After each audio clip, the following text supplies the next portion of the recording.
alibughang anak mula sa Biblia. Lucas 11:32. May isang lalaki na may 2 anak.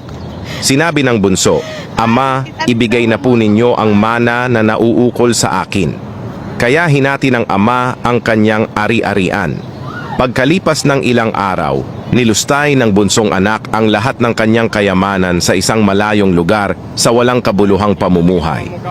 Dumating ang taggutom at naghirap siya ng labis.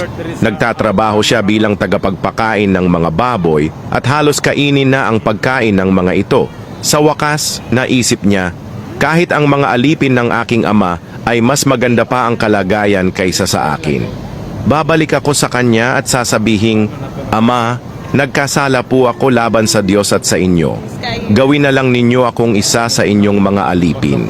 Habang papalapit pa lamang siya, nakita na siya ng kanyang ama at tumakbo ito upang siya'y yakapin at halikan. Sinabi niya, "Ama, nagkasala po ako laban sa Diyos at sa inyo."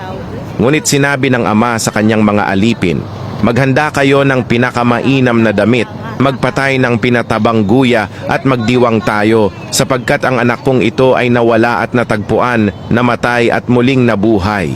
Samantala, nagalit ang nakatatandang anak at sinabing, "Bakit ninyo ginagantimpalaan ang alibughang anak na ito?"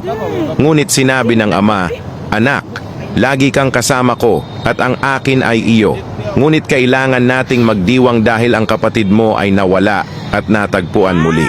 Ang mensaheng ito, ang kwentong ito ay paalala ng walang hanggang pagmamahal at habag ng Diyos. Anuman ang ating pagkukulang, handa siyang magpatawad at tanggapin tayo. Naway matuto rin tayong magpatawad at magdiwang sa pagbabago ng iba